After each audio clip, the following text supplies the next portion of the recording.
I'm Dave Burrows. I'm Jeff Hans. And welcome to Free Bacon and Puppies. Let's go. Shamo.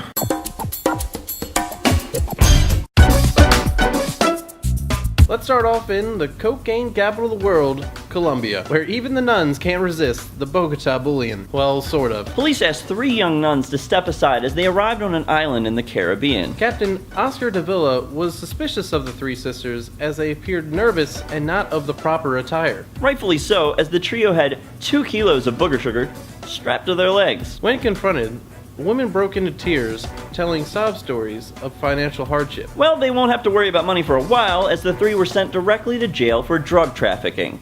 They just... Directly to jail.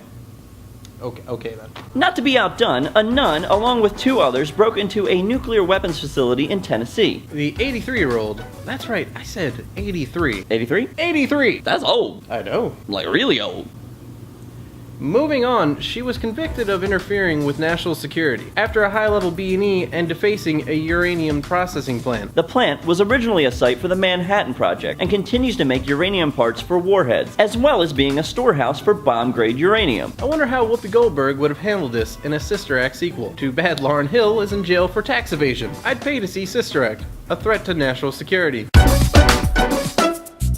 You awake to find that your wife has left a note. No, not that note. She says, "I have taken the children on a picnic." You're disappointed that she decided to go without you. What do you do? If you said blow up the house, you win! A man whose name I will not be saying because it is a nightmare to say, but I will display it right here.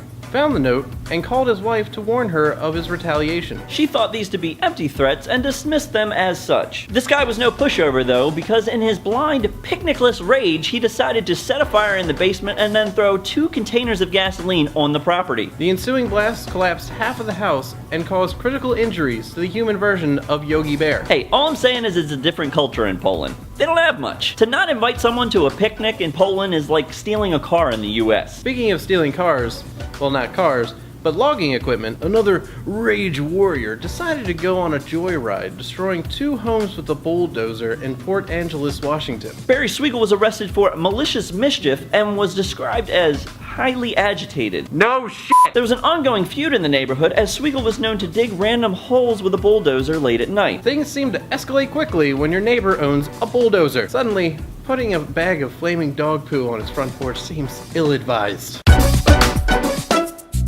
Let's talk about balls! Costume mascots have always been a bit odd. From Smokey the Bear to Chuck E. Cheese, they've always been a little creepy and somewhat inappropriate for children. But if you think the mascots in America are weird, Brazil has come up with a costume that's gonna be tough to beat. Say hello to Senor Testicular, aka Mr. Balls. The costume is quite literally a hairy scrotum with buck teeth. He's the official mascot for testicular cancer prevention. The character is used to highlight the increase of testicular cancer in many countries. All I know is, if a giant ball sack started talking to me about testicular cancer, I'd f***ing listen. I'm sure that would have been the case for Wesley Warren Jr. of Las Vegas, Nevada. Though he didn't have testicular cancer, he did have an oversized coin purse. Wesley's beanbag swelled to 134 pounds.